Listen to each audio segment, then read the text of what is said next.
말씀은 요한복음 20장 24절부터 31절까지의 말씀입니다.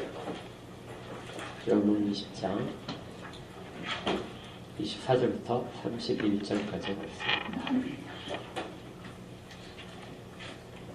다 찾았으면 우리 한 절씩 교대하겠습니다. 하나님 말씀을 하겠습니다. 제가 먼저 24절 볼게요. 12제자 중에 하나로서 디두모라 불리는 도마는 예수께서 오셨을 때 함께 있지 아니한지라. 다른 제자들이 그에게 이르되 우리가 주를 보았노라 하니 도마가 이르되 그가 내 손에 못자국을 보며 내 손가락을 그 못자국이 나오며 내 손을 그 옆구리에 넣어보지 않고는 믿지 아니하리라.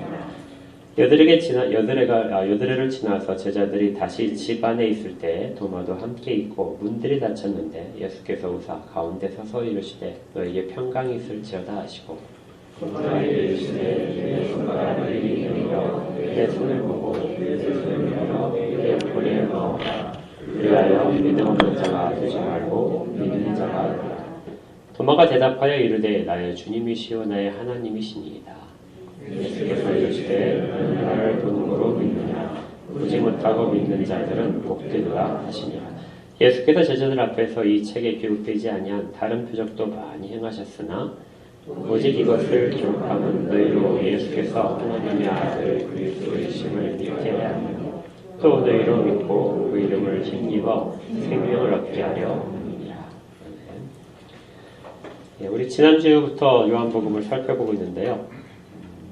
요한복음을 살펴보기에 그 앞서서 지난주에 살펴본 것은 요한이 어떤 그 사람인가, 그리고 그가 체험하고 그가 알고 있는 예수 그리스도가 어떤 분인가, 이것을 요한복음 속에 어떻게 담아내고 있는가 하는 부분을 먼저 살펴보았습니다. 요한이 아는 예수, 결국 우리가 나타낼 수 있는 것은 우리가 아는 주님밖에 나타낼 수 없는 거죠.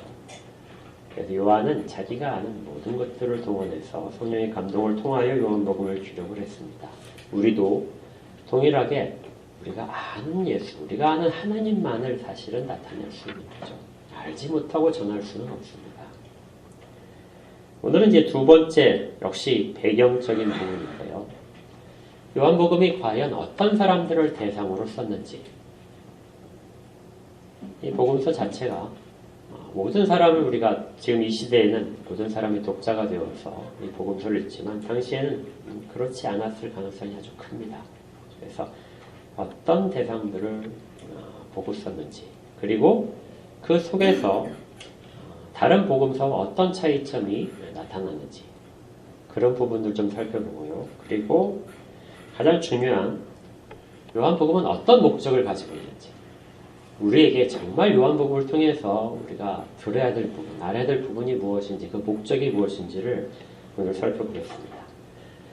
먼저 요한복음이 어떤 사람들을 대상으로 썼는지를 살펴볼 텐데요.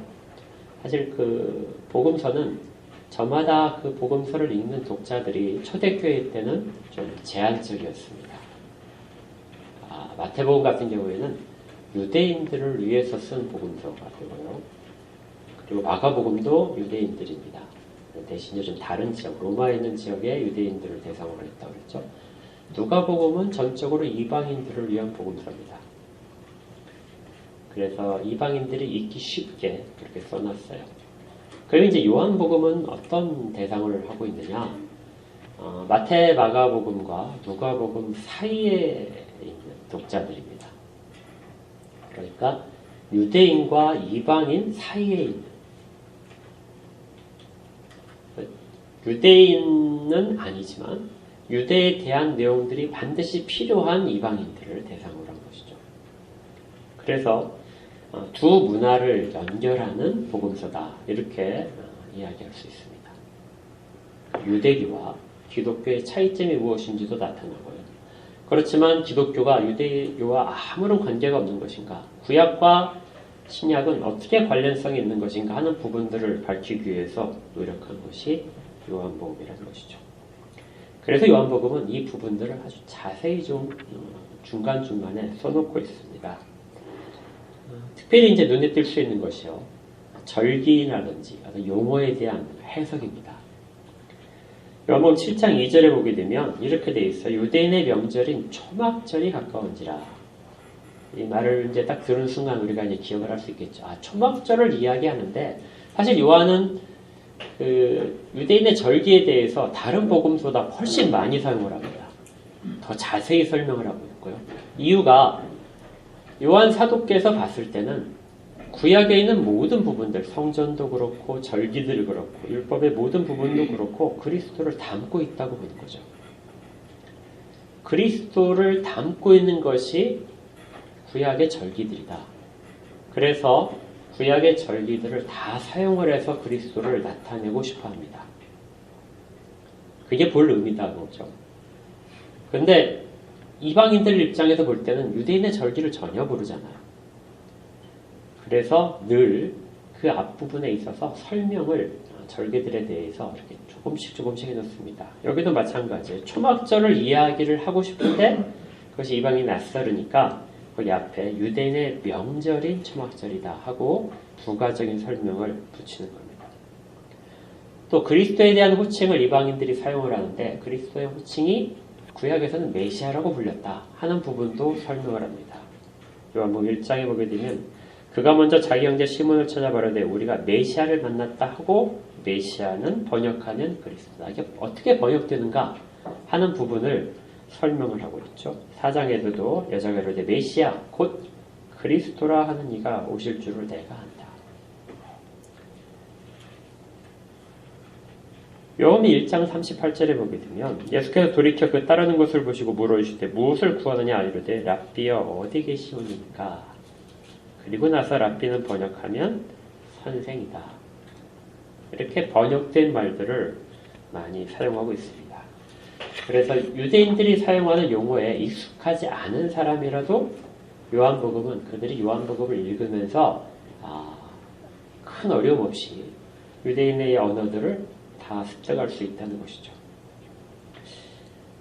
우리가 이 부분은 좀 잘 기억을 해야 됩니다. 우리가 기독교 문화에 아주 익숙한 사람들이라 세상 사람들에게 기독교를 전할 때, 하나님을 전할 때 용어들이 그들이 사용하는 용어와 우리가 사용하는 용어의 그 의미가 아주 크게 간극이 있을 수 있습니다. 늘 그들이 이해할 수 있는 방향으로 설명을 할 수 있도록 우리가 충분히 이해를 해야 되는 것이죠. 문화적인 부분도 마찬가지입니다. 언어와 문화가 떨어져 있지 않죠. 그래서 문화적으로 다른 사람들에게 접근을 할 때 요한복음은 그 어떤 전형적인 방법을 나타내줍니다. 그래서 요한이 사용하는 용어들이 좀 독특한 부분이 나오는데요. 요한 2서에 보게 되면 3절에 은혜와 긍휼과 평강이 하나님 아버지와 아버지의 아들 예수 그리스도로부터 진리와 사랑 가운데서 우리와 함께 있으리라. 요한 2서의 3절에 이렇게 되어 있습니다. 그런데 여기 보게 되면 역시 마찬가지로 이방인들이 이해할 수 있는 가장 좋아하는 단어가 진리와 사랑이거든요. 근데 진리와 사랑이라는 것을 그것이 우리에게 어떻게 왔느냐? 진리와 사랑이 기독교의 근본 정신인데 어떻게 왔느냐 말할 때 은혜와 긍휼과 평강이 왔다. 평강 가운데서 은혜와 긍휼과 평강 가운데서 진리와 사랑이 있다. 이렇게 설명을 하는 거죠. 이방인들은 은혜와 긍휼과 평강을 잘 모릅니다. 그렇죠. 유대인들은 은혜와 긍휼과 평강을 들으면 바로 메시아라는 걸 알 수 있죠. 하나님이 주시는 모든 것들이 은혜와 긍휼과 평강이거든요. 이것이 하나님 아버지와 아버지의 아들 예수 그리스도로부터 온다. 그래서 요한은 늘 모든 부분에서 이방인 독자들을 위해서, 이방인 신자들을 위해서 어떻게 하면 구약에 있는 하나님을 그리고 그 가운데 나타나신 하나님 예수 그리스도를 어떻게 표현할지에 대해서 늘 고민한 부분들을 우리가 짐작할 수 있습니다. 그 다음에 이제 또 요한복음이 다른 공관복음서와 좀 다른 점들이 있는데 그것이 좀 형식적인 부분입니다. 어떤 부분이 있냐면요. 요한복음은 읽기가 매우 쉬워요. 왜냐하면 말들이 거칠지 않고 굉장히 부드럽습니다. 여러분들 사랑이란 단어, 우리 주님과 사랑이란 단어를 연결시킬 때 어떤 복음서가 제일 먼저 떠올라요? 항상 요한복음서가 떠오르죠. 요한복음서는 읽으면 우리 가운데 거부감 없이 아주 그냥 스며들듯이 그렇게 깊은 데까지 들어옵니다. 문체가 실제로 매우 아름답고 읽는 독자들이 읽기도 편하게 그렇게 되어 있다는 거죠.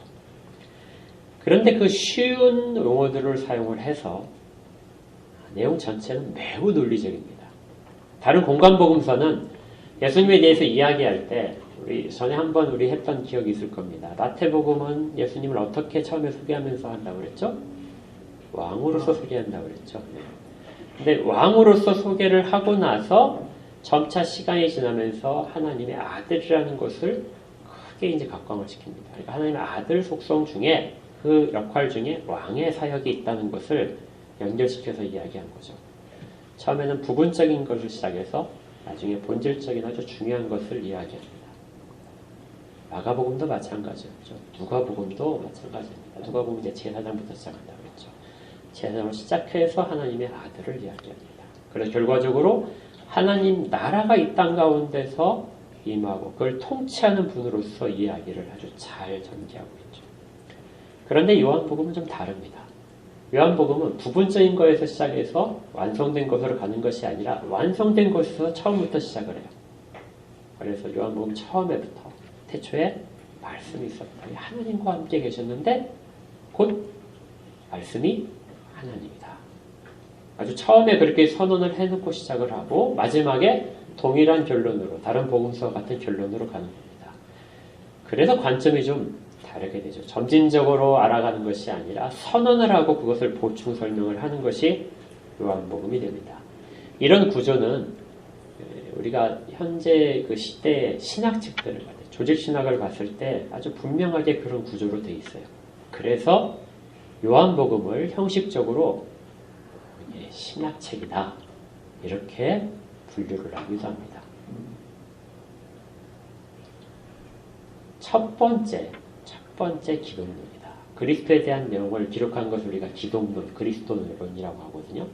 그것을 첫 번째로 기록한 신학자가 요한이다.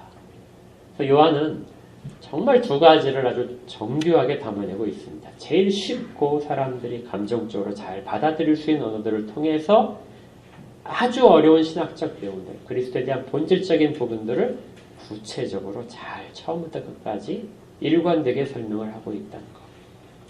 이것이 요한복음이 사람들에게 하는 겁니다. 그래서 보통 이야기할 때 요한복음은 어린아이들이 들어가서 안전하게 놀 수 있는 얕은 바닷물이기도 하지만 코끼리도 목욕할 수 있는, 수영할 수 있는 깊은 곳을 갖고 있다.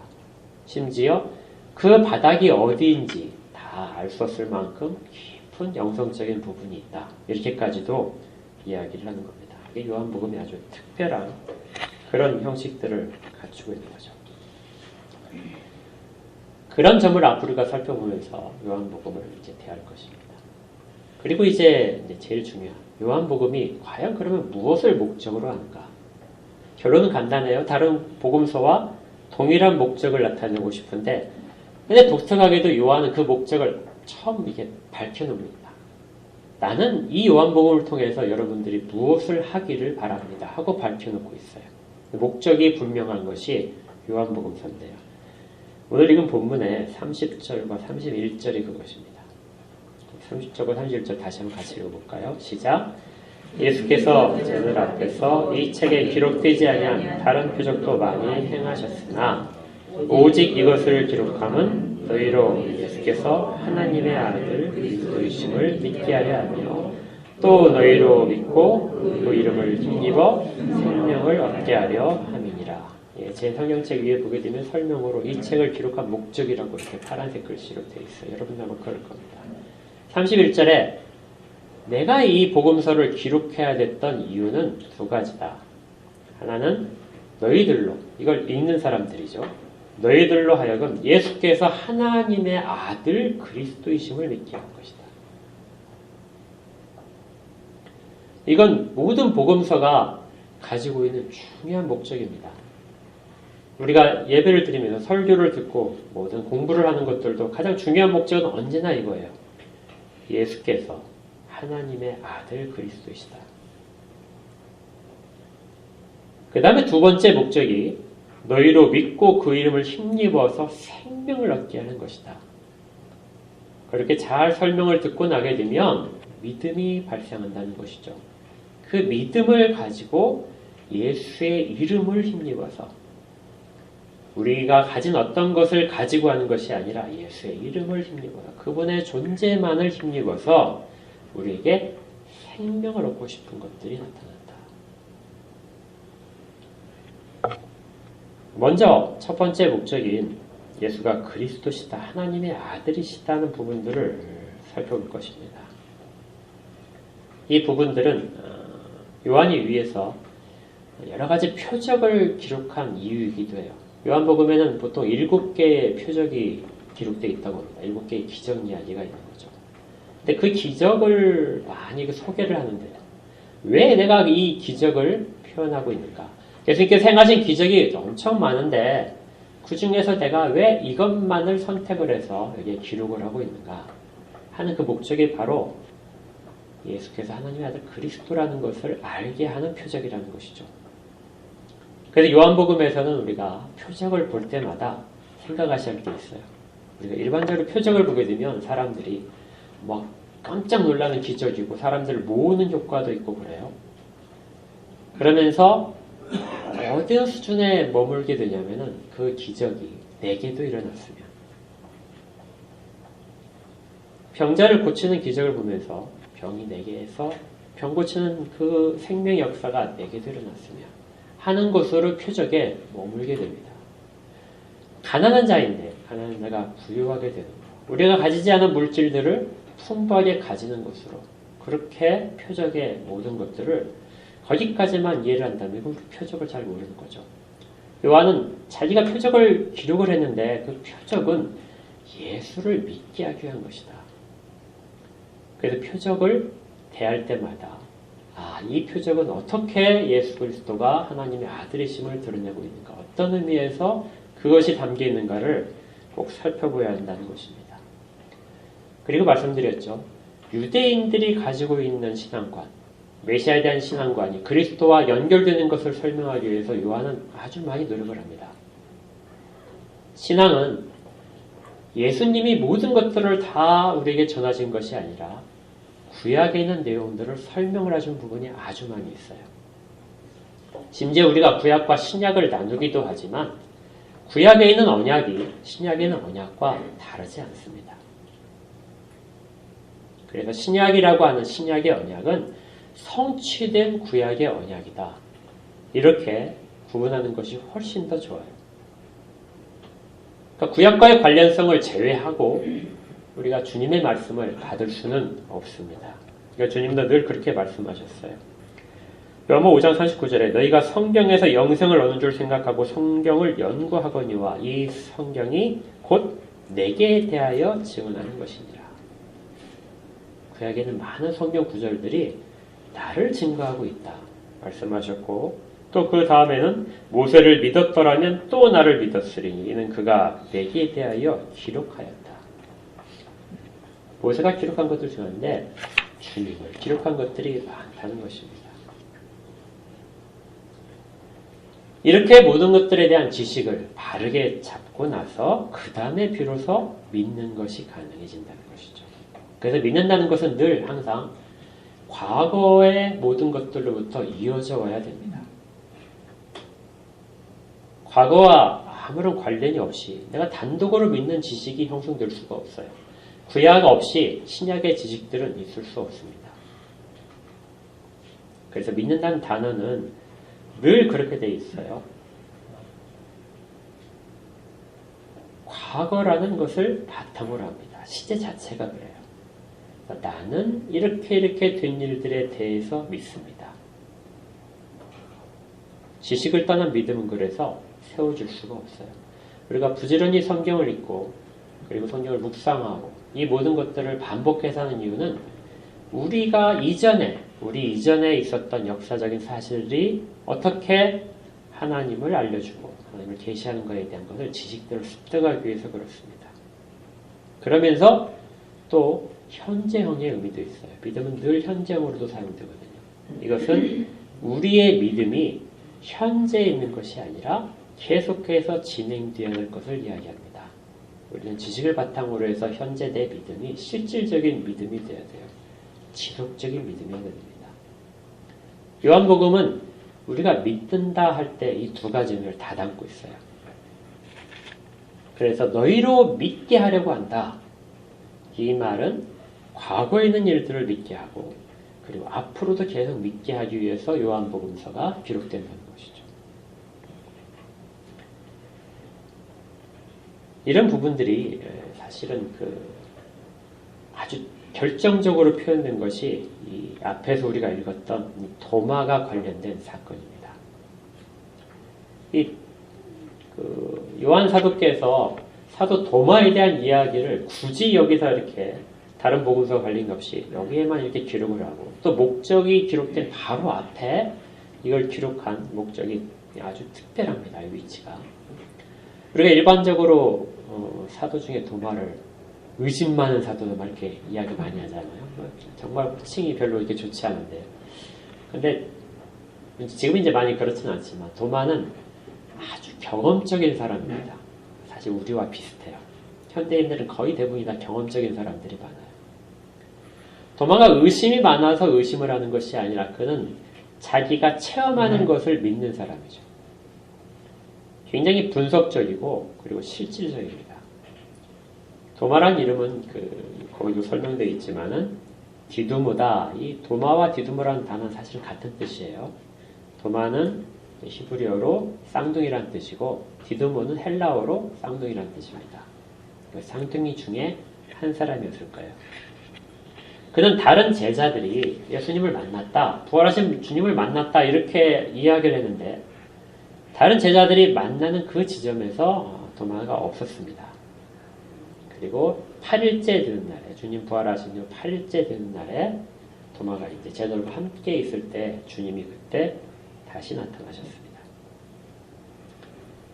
계속해서 나는 믿지 못하겠다. 제자들이 아무리 말을 하더라도 다 말을 하더라도 내가 직접 보지 않고는 믿지 못하겠다. 이 사람이 도마인 거죠. 그때 도마가 하는 말이 있어요. 내가 주님을 다시 보고 그 상처를 내가 만지기 전에는 전혀 믿지 못하겠다. 그런데 그런 도마에게 주님이 다시 찾아오신 것이죠. 이걸 통해서 우리가 볼 때 믿음이라고 하는 것이 제자들이 믿음이 없는 사람들이 아니었거든요. 그런데 그 믿음은 완전한 믿음이 아닙니다. 이미 충분히 말씀에 대한 교육을 받고 주님과 동행을 하면서 그렇게 살았던 3년의 시간에도 불구하고 완전한 믿음은 되지 못합니다. 요한은 이걸 반복적으로 이야기하잖아요. 주님이 부활하시고 다시 살아나신 이후에야 우리가 그것을 알았다. 이렇게 겸손하게 말할 정도로 믿음이라고 하는 것은 정말 우리 가운데 있어서 불가능한 일입니다. 도마도 지금 그런 거죠. 그런데 주님이 그를 찾아오십니다. 그리고 네가 정말 못 믿겠다면 만져봐라. 손가락을 넣어봐라. 주님은 믿음이 부족한 사람들에게 믿음을 주시기 위하여 다시금 다른 표적까지도 주십니다. 그러니까 얼마나 그 은혜가 풍성한지 알겠죠. 저 같으면 막 혼냈을 텐데 다른 제자들이 다 믿는데 너만 믿지 않냐. 이게 의심이 많은 녀석아 이렇게 하고 혼냈을 텐데 그렇지 않다는 거죠. 주님은 각자의 어떤 성향에 대해서 충분히 인정하시고 거기에 맞춰가지고 믿을 수 있는 은혜들을 계속해서 주시는 겁니다. 도마가 직접 만졌는지는 잘 모르겠어요. 근데 그건 이제 기록이 안 돼 있고 마지막에 이제 이렇게 되는 것이죠. 도마가 대답하여르되 나의 주님이시오 나의 하나님이십니다. 주님은 그를 통해서라도 나를 믿을 수 있다면 내가 너에게 모든 것을 다해주마 하고 하신 것이고 그 결과적인 것으로서 아주 독특한 고백, 여기에만 있는 고백이에요.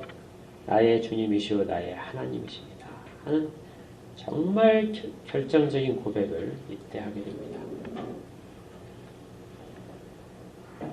베드로도 하지 못했던 성경에 기록되지 않은 이 아주 유명하고 고귀한 고백을 도마를 하게 되는데 그걸 주님은 원하셨던 것이죠.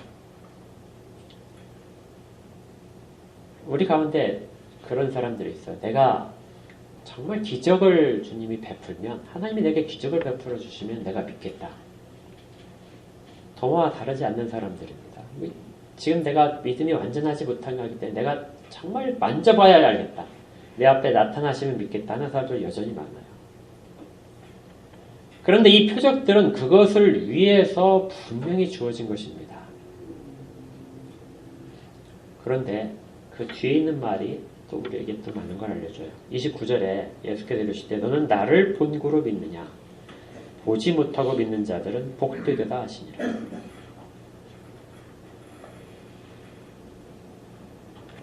보고 믿으면 확실한 것 같고 내가 더 주님의 고귀한 사랑을 받은 것처럼 느껴지죠. 그런데 그게 아니란 겁니다. 표적을 내게 베풀어 주시는 것은 나를 특별히 사랑하셔서가 아니라 부족해서 그렇다는 거죠. 사실 이것이 좀 격한 표현으로 하면 표적을 통해서 내가 믿음을 갖게 됐다면 사실은 쪽팔린 겁니다. 네. 얼마나 부족하면 거기까지 주님이 하셔야 되겠어요. 왜냐하면 이미 모든 것들을 다 알려주셨는데 우리는 말씀으로만 믿어진 사람들이 꽤 많이 있습니다. 그 사람들이 어떻다고요? 표적을 보고 믿게 된 사람보다 더 복된 사람이다. 더 주님의 은혜를 크게 받은 사람이란 거죠. 우리는 근데 거꾸로 자꾸 생각을 해요. 표적을 경험한 사람은 정말 복받은 사람이라 부럽고 나도 저런 표적을 한번 경험해왔으면. 그런데 말씀을 읽고 깨달아지고 믿어진 것 이것이 훨씬 더 크게 복받은 사람, 큰 은혜 가운데 있는 사람이죠. 왜냐하면 성령이 그 가운데 원래적인 의미로 역사하시기 때문입니다. 사도 요한이 지금 목적 가운데 밝히는 게 그거예요. 지금 이 표적의 기사들을 쭉 써놓은 것은 그리고 주님께서 설명하신 모든 것들을 써놓은 이 복음서 이것을 내가 왜 기록했느냐? 너희들이 더 복받은 자가 될 수 있도록 한 것이라는 거죠. 믿게 하려는 것이다. 이 말씀들을 읽고 믿어라 하는 겁니다.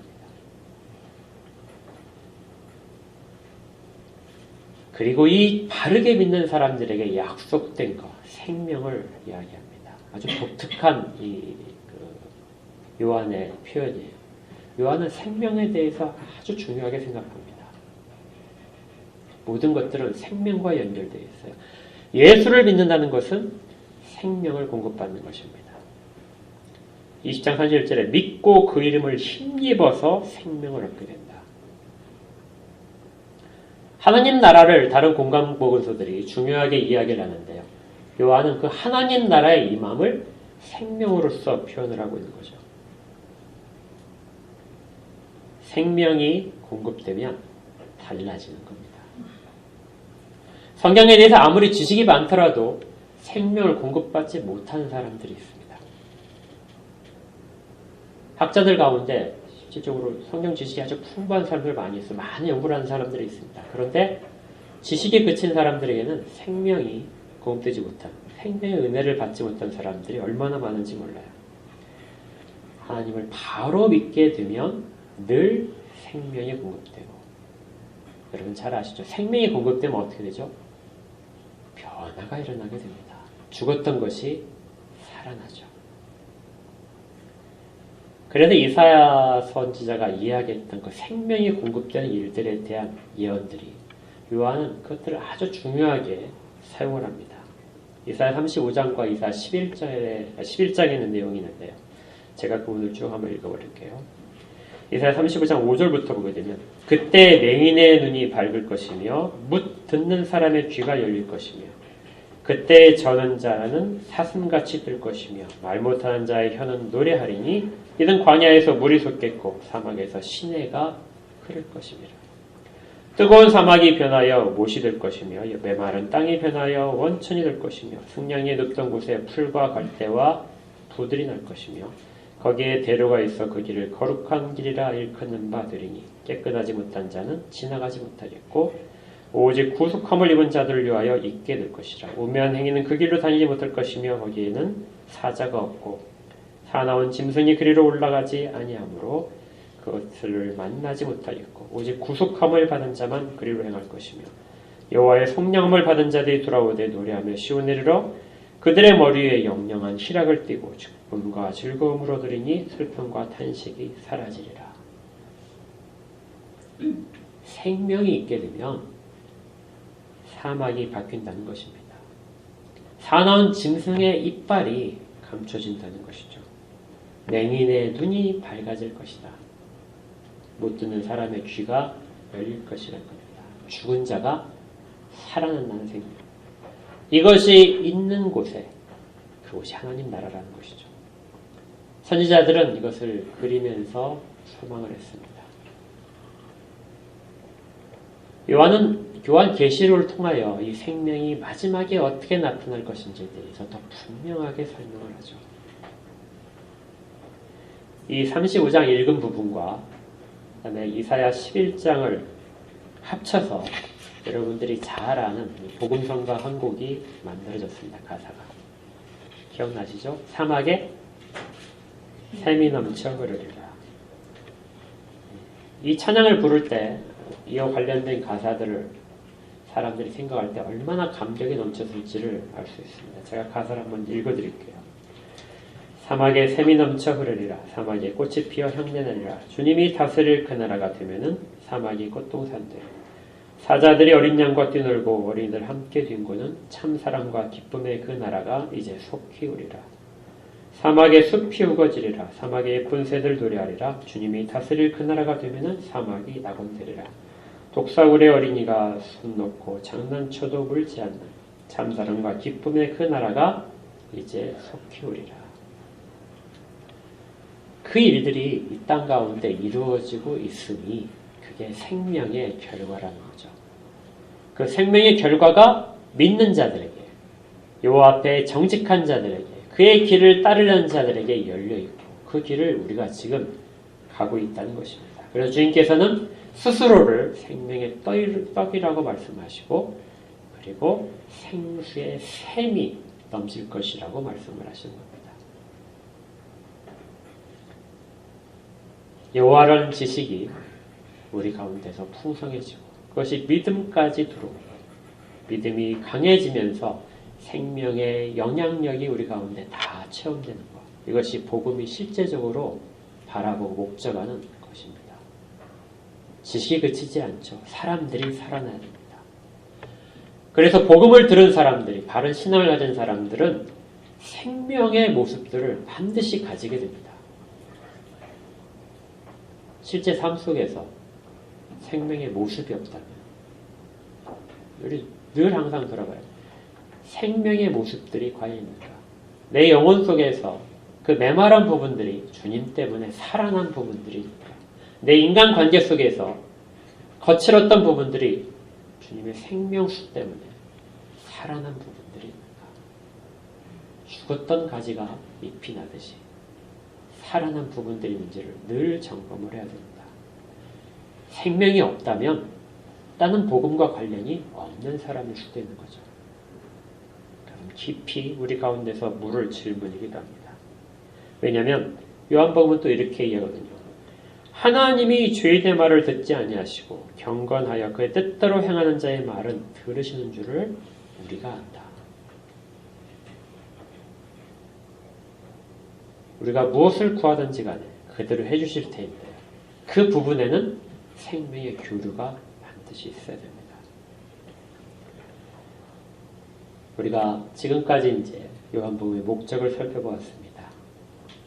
요한복음을 앞으로 읽으면서 모든 구절마다 이 부분을 늘 기억하시면 돼요. 그 구절 속에서, 그 표적 속에서 예수가 하나님의 아들이고 그리스도이신 것. 구약에서 그렇게 사람들이 보고 싶어 했던 그 생명의 나라, 하나님의 나라가 예수 그리스도를 통해서 이 땅 가운데 이루어지고 있음을 발견하는 것. 그래서 그 가운데 우리가 있음으로 인해서 생명을 경험하게 하는 것. 이것을 잊지 마시고 그걸 통해서 요한복음을 늘 보십시오. 그러면 잘못된 해석이 전혀 있을 수가 없습니다. 우리 가운데서 일들을 같이 하시기를 바랍니다. 신앙 고백을 할 때 이 부분이 담겨 있어야 되고요. 우리의 신앙이 다른 사람에게 나타날 때는 우리 가운데 충분히 바르게 해석된 신앙이 삶으로 나타나야 됩니다. 이런 은혜와 복이 은혜 장로교회 가운데 특히는 모든 성도들 가운데 늘 풍성하기를 주의 이름으로 축복합니다. 함께 기도하겠습니다. 하나님, 요한 사도를 통하여 이 땅에 이 시대에 저희들에게 전하신 복음에 대한 내용들을 같이 살펴봅니다. 하나님이 정말로 감동하셔서 전해주신 그 목적에 맞는 성령을 잊게 하시고 진정으로 그걸 통하여 믿음이 발생하게 하시고 믿음이 과거뿐만이 아니라 현재에 이르는 믿음을 늘 갖게 하여 주옵소서. 그리고 생명의 경험들을 통하여 실제 모든 삶의 요소들이 다 바뀔 수 있도록 그렇게 다시금 은혜를 허락하시기를 구합니다. 약속하셨사오니 이루어 주시옵소서. 이것을 믿고 가는 모든 자들 가운데 하나님의 분명한 나타내심을 알게 하여 주옵소서. 예수님 이름으로 기도합니다. 아멘.